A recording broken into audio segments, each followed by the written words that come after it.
have seen a lot of people on social media agree with the fact that they believe the royal experts, commentators, or the UK media has been green-lighted to attack and call out bullion. They believe that because the way these stories are rolling out, right? A lot of people have their popcorn, and people are calling it, this is the Game of Thrones, the Windsor edition. That is what people are calling it, because it's, it's back and forth. Cruella is going for the jugular.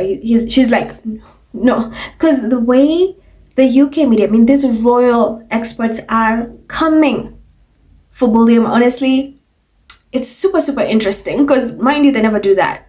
We don't know how long it's going to last. Maybe forever, maybe never, maybe it's just for a while. But I love how we're just sitting back, enjoying our popcorns and watching it unfold, because our faves are nowhere near this. They are literally nowhere near this. They cannot use them as a scapegoats. And also, I've seen people believe that right now, the UK media is sick and tired of Charles because he's not pushing William and Mumbles to work. So they've taken matters in their own hands. Others believe that the imaginary contract between that is William and the UK media, where he gets good press and Harry and Meghan get bad press, has actually come to expire, because Meghan and Harry are far away, so William does not have access to them. So he cannot feed them any info. He cannot feed them any info. And here's another thing. I've also seen people say and point out something, which, by the way, I can see it, iffy about it. But I think these royalists have discovered something. These so-called commentators and royal experts, or just generally, the UK media has discovered that when they write factual stories, especially the ones to do with attacking bullion, they're getting so many impressions. Like for the other story where this role, Amanda Platel called her out, they were like, Daily Mail had over almost 70,000 views. People were actually reading reads. People were like, and they were bashing bullion. So maybe they've discovered if we start writing factual things, maybe we can, we get the engagement we want. So maybe we should do that, because right now you have another royal expert who just rolled out and again is attacking bullion, and it's so satisfying. And then on top of that, you have Camilla bankrupting another charity. Another charity is closing down because they don't have the finances. So it's a whole different story. But anyway, stay with me and I'm going to run it through with you guys. So first, let's start with bullion.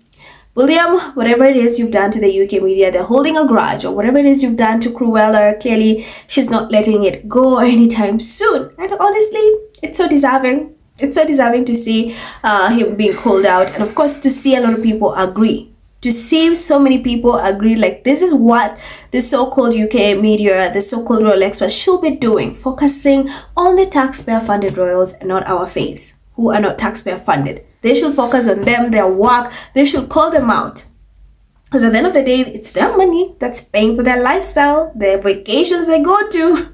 Right? So people are applauding the UK media for doing that, but we're like a bit skeptical because we don't know how long this is going to last. Maybe a day or two, a week, I don't know how long, but most people are convinced it's not going to go for a long time. It's just a matter of minutes before they also flip back and go back to attacking Harry and Meghan. There's that. I'm confident that can happen, but for now, like I said, this is Game of Thrones, War of the Windsors. I mean the Windsor edition, the Windsor edition. So here is another so-called royal expert, and her name is Liz Jones, and she says, careful, William, I've always supported you, but now your behaviors left me cold, and I'm not alone. That is just Liz Jones. Here's part of what she said. We've all got the message. The three children of William and Kate lead lives of wholesome, old-fashioned, Enid Blyton ordinaries. But not tagging along at state occasions. George 12, Charlotte 10, and Louis 7 are frolicking in East Anglian haystacks, having sword fights with twigs. Oh, and cruising around the Greek islands aboard a super yacht. The world's recent Mediterranean sojourn has just one of the 4 or 5 vacations, at least they were taken so far this year. Shame there was no time for the Prince of Princess of Wales to attend last week's VJ Day ceremony. William, remember, will be head of the armed forces in the not too distant future. Yet all the couple did to mark the moment, the 80th anniversary at the end of the Second World War, was post a message on social media. True. William broke off his Greek hollybobs, accompanied by Charlotte, to cheer on the Lionesses in the final of the Euros. He is president of the Football Association and the patron of the women's team, after all. But it was bad luck for the BAFTA Awards earlier this year. William is BAFTA president and would surely have been expected to grace its biggest, glazziest night of the year. That he did not show up. So I love how they're calling him out, because this is rare. And of course, have you guys noticed they're not bringing in Harry and Meghan? The other one did not bring in Harry and Meghan, and this one did not bring in Harry and Meghan. This is what they should be doing. This is what people want them to do. This is what Brits want them to do. Focus on them. Call them out. This is facts. Report on facts. Stop fabricating lies to sell. When you talk about facts, you still get more engagement, like compared when you make stories and lie about Harry and Meghan. So just take on the facts. So, and a lot of people are convinced that the UK media was really pissed because of the VJ celebration when they did not care to show up on the VJ Day ceremony.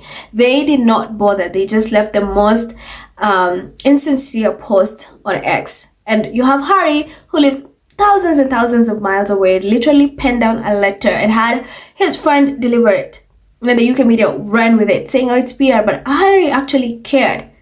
He took time. He's miles away, but he had that letter delivered. And then you have Bulliam and Mumbles get their staff to write the most insincere post about the VJ Day celebration. So it's crazy. They're calling them out, and it's amazing. We're just having our popcorn and we're enjoying this moment.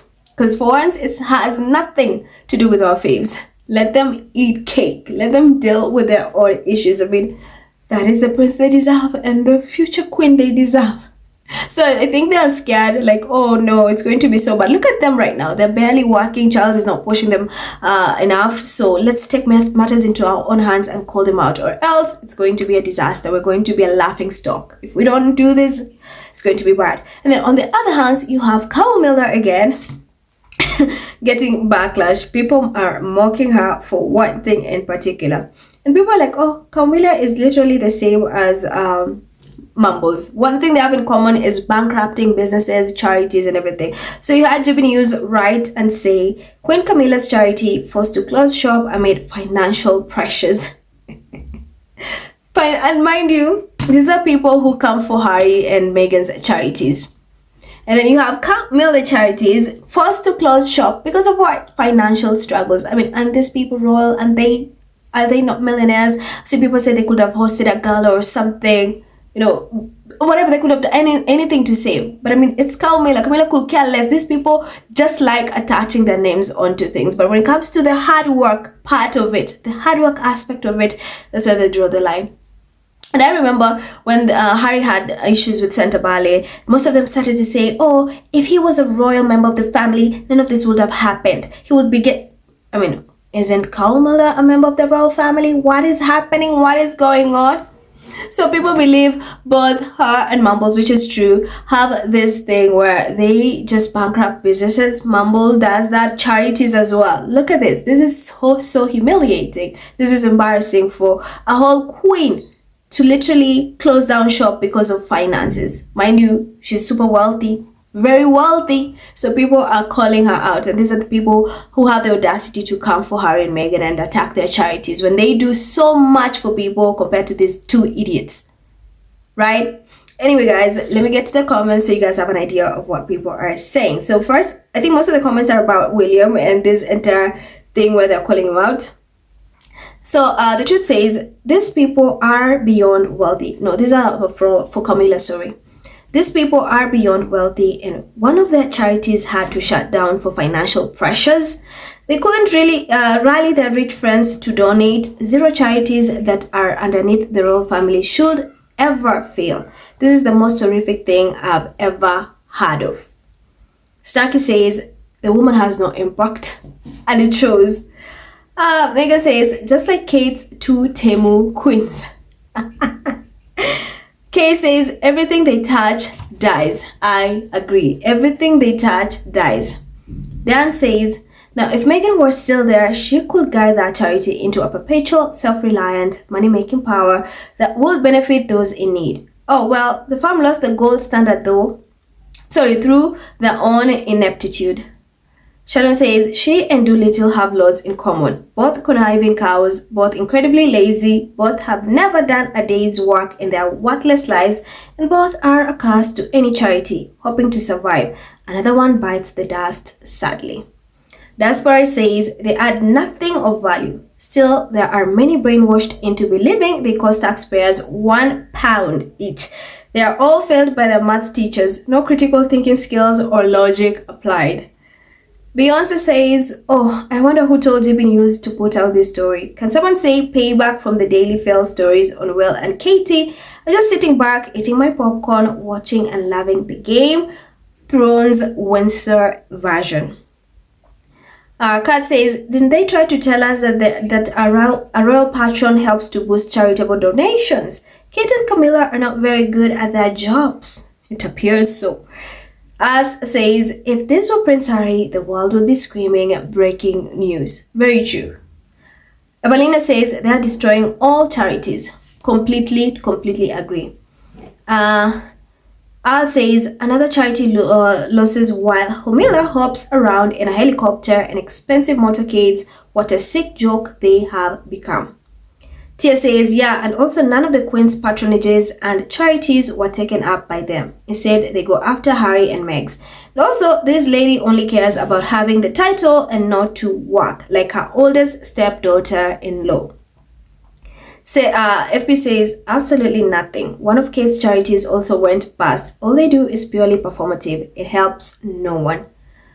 Dem says, Queen Seabiscuit isn't feeling the pinch. She was looking at antiques just the other day up in Scotland. That is true. That's why they attach name to things and they don't follow through. R says, what the actual F? Camilla didn't make a substantial donations? Interesting. Or she could care less. She'd rather go shopping. Denise says, yet it's Harry and Meghan's business these effers here in the UK are worried about. Make it make sense. Mona says, boy, William and Kate ditching the VJ day didn't sit well with them. Or someone gave these royal reporters a green light. Makes you wonder, oh, they were given. And that is Cruella. Lily says, are they beginning to realize that these stories get clicks? If so, Wank are screwed. They are screwed, really screwed. And then Mary says, 2 articles, they need to be more. Accountability must be supremely reserved for those who are fleecing off UK residents via taxpayers' funding. True. So people really love how the UK media right now is really calling them out, and they are hoping that they continue with the same spirit. But we are really doubtful that will happen. But for now, get your popcorns and enjoy the moment. This is, like I said, for the last time, Game of Thrones Windsor edition. So that's it, guys. I'm Emerald. Thank you so much for tuning in. As always, remember to like, share, and hit that subscribe button. Stay safe, be blessed, and I'll see you in the next one. Bye.